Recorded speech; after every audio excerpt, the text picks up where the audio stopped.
Democracy Now!, democracynow.org, The War and Peace Report, as we turn to two more guests today.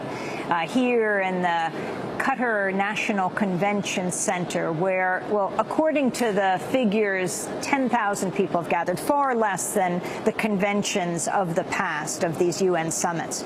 We're joined by Sunita Narain, Indian environmentalist, Director General of the Center for Science and the Environment, and Tom Goldtooth, Executive Director of the Indigenous Environmental Network. He is a member of the Diné and Dakota Nations and lives in Minnesota. We welcome you both to Democracy Now! Sunita, you've called for the Indian delegation to pull out of these talks. Why? Well, I said we strongly believe that we need a high level of ambition, we need urgent action, and we need action based on equitable sharing of the atmospheric space. So we said to the Indian government, we expect the Indian government to be hard on what the world needs and to walk out now, because I think the time for talking is gone. We need hard action. Tom Goldtooth, you are a Native American leader in this country who's attended these UN climate summits for the past decade, and you met with the top of the COP. That's the Conference of Parties, this summit. What was your message? Well, we invited him as a caucus of indigenous peoples from throughout the world. And our approach with the minister and as the president of the COP is from a tribal to tribal level. And he acknowledged us for who we are, because he said that they are indigenous peoples of this land. And that helped us to convey a clear message that there has to be a commitment in this climate platform as we move on that recognizes our collective rights as indigenous peoples. Many of the solutions that are coming out framed within the KP, the LCA, the Kyoto Protocol. Yeah, and these mitigation and adaptation planning involve indigenous peoples on the front line, whether it's involving market-based solutions around clean development mechanisms, carbon offsets in forests and agriculture, RED, for an example, reducing emissions from deforestation and forest degradation. It all involves resources in our local communities. So the need for recognition of our self-determination of full rights is very critical. And he acknowledged that. And we asked him in a follow-up letter that we're sending to him as we move on to the next Conference of the Parties in Poland, if he can be a champion of these issues that are dear to not only our heart, but to him as well. I mean, it's interesting, Tom. You live here in northern Minnesota. Your nations are. You represent which Native American nations?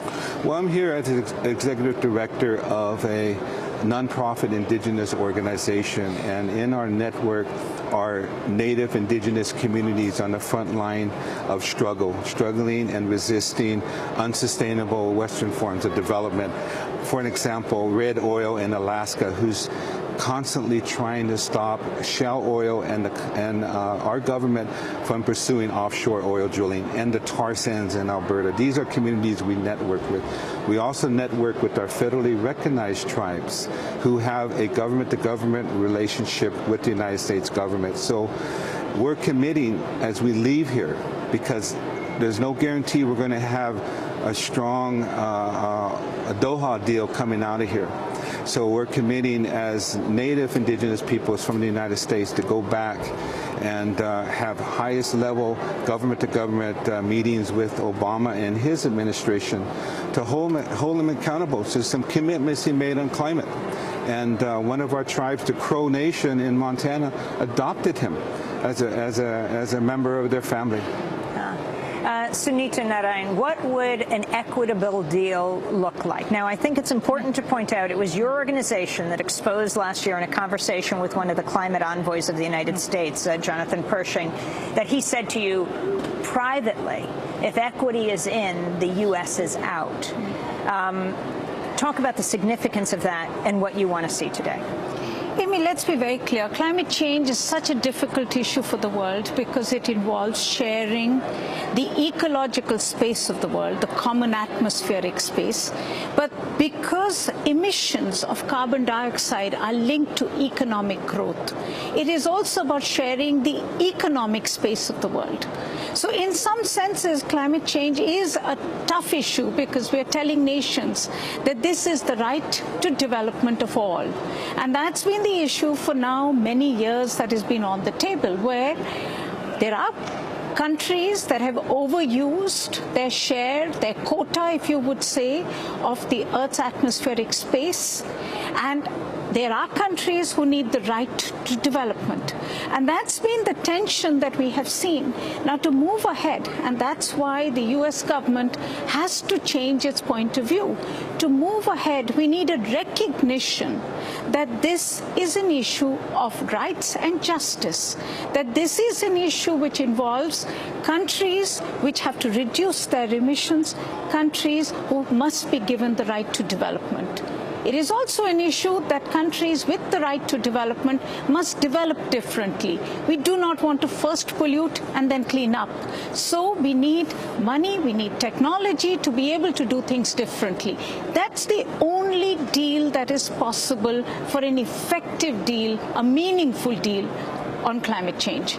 But unfortunately, the United States is like the most obdurate bully in this room. It is the elephant in the room that we don't want to talk about. And it is the elephant that refuses to recognize the fact that it is living in a world that is interdependent. Well, I want to thank you both very much for being with us. Also just got news that Todd Stern's news conference, the chief U.S. envoy, very difficult for the press to reach him. I went up today, wouldn't answer questions, had held a news conference, said he would at 2:30 today, Qatar time, canceled it till 5, and now it's been announced that it's been canceled altogether.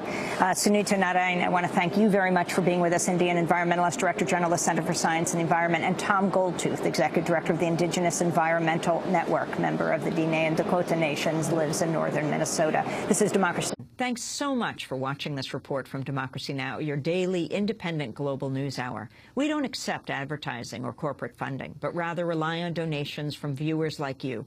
Please make your contribution by visiting democracynow.org. We need your support today to keep bringing you this hard-hitting, in-depth reporting.